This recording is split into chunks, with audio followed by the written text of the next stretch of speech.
Assalamualaikum 10th class. Our chapter is organic chemistry from 10th class and topic is coal formation, type of coal, and don't forget to subscribe, like and share my channel coal which जो है is ये basically क्या है, ये mixture है। Mixture किन चीज़ों का मिक्सचर है?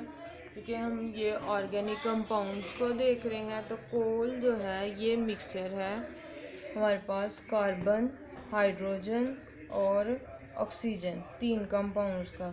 लेकिन इसमें समटाइम्स जो है वो अमेजश होती है, नाइट्रोजन और सल्फ़र के कंपाउंड्स भी इसके अंदर जो है वो शामिल हो जाते हैं।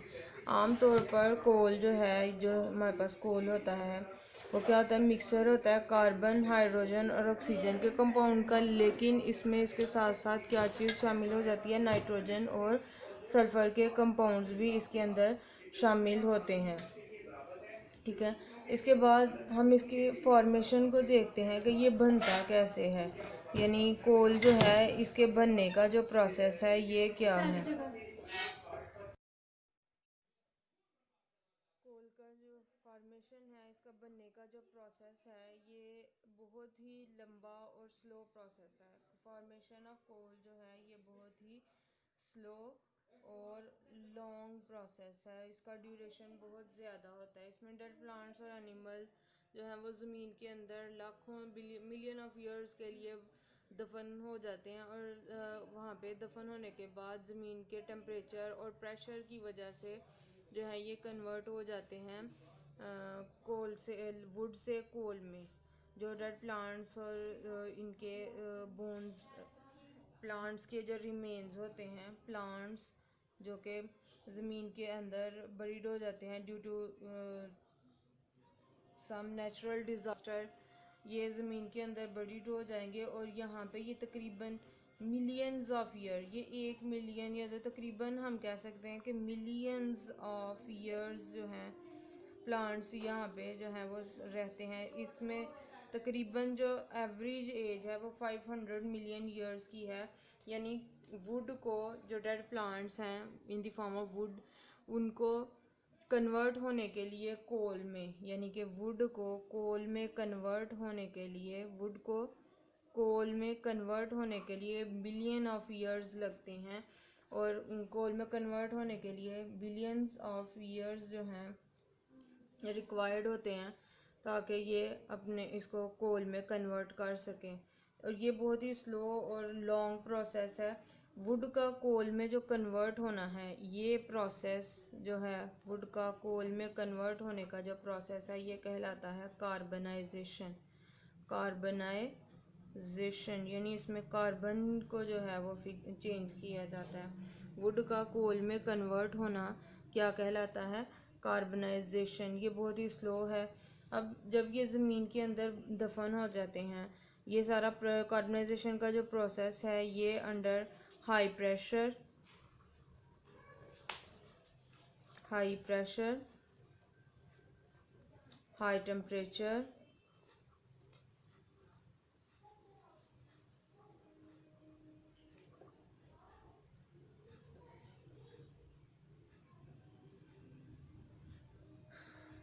Under high pressure, high temperature. और ये हाई टेम्परेचर और प्रेशर कौन प्रोवाइड करता है, ये इनको प्रोवाइड करती है अर्थ।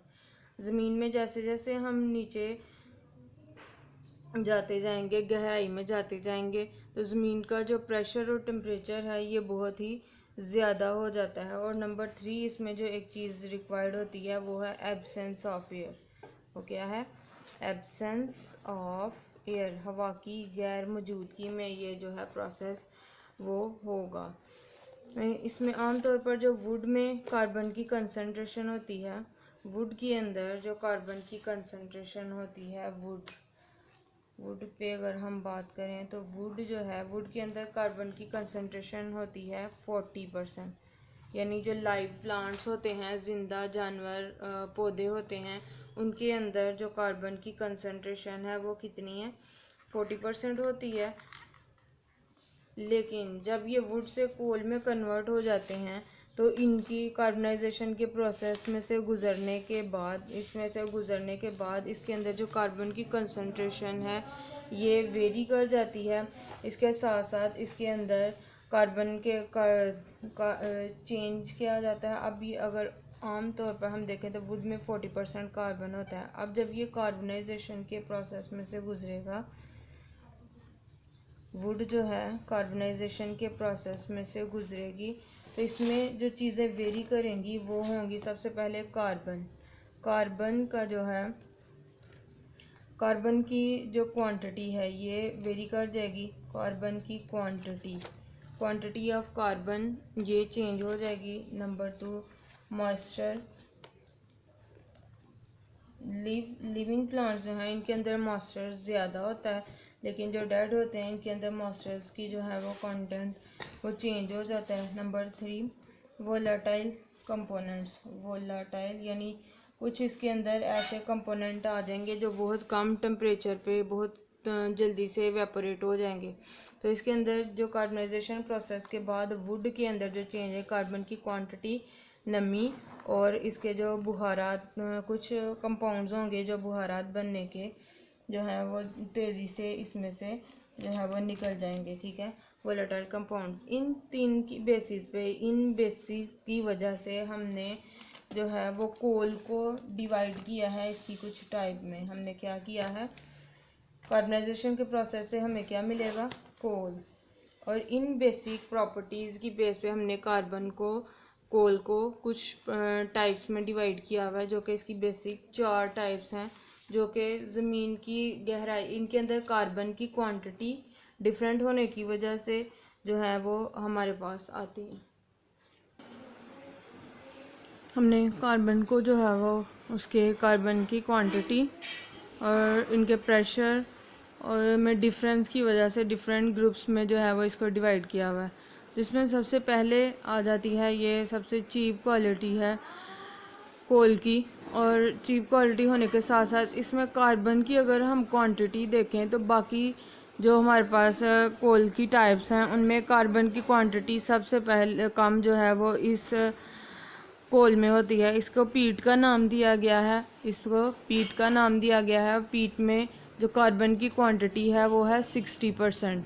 कार्बन की क्वांटिटी इसमें होती है 60%। ये सबसे कम तर कोयला है और इसको हम भट्टी वगैरह में, जो ईंटें बनाने वाली भट्टी या बर्तन बनाने वाली जो भट्टी होती है उसके अंदर हम इसको यूज़ करते हैं। इसका जो अगर हम गहराई देखें ज़मीन के हिसाब से, इसकी जो गहराई है सबसे कम टेम्परेचर और कम प्रेशर पे जो है ये पाई जाती है।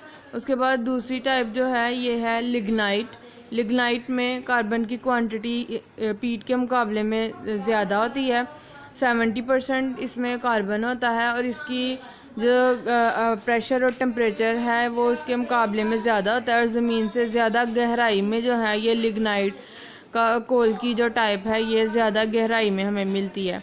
उसके बाद मज़ीद हम इसको थर्ड जो है इसकी टाइप ये है बिटुमाइनस के अंदर 80% कोल मौजूद होता है, 80% कोल होता है और ये सबसे कॉमन वैरायटी है। इसको हम घर के यूज़ के लिए जो है वो इसको इस्तेमाल किया जाता है, घरेलू इस्तेमाल के लिए हम इसको यूज़ करते हैं। इसके अंदर 80% जो है वो कार्बन होता है।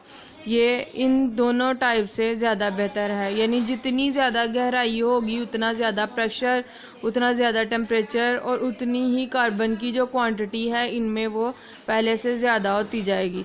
ठीक है, उसके बाद चौथी जो टाइप है इसकी वो एंथ्रासाइट है। एंथ्रासाइट जो है इसमें 90% कोल पाया जाता है। एंथ्रासाइट इस लेयर में से जो हमें कोल मिलता है इसके अंदर 90% जो है वो कार्बन पाया जाता है। ये सबसे बेहतरीन क्वालिटी का कोल होता है, सबसे अच्छी क्वालिटी का कोल होता है।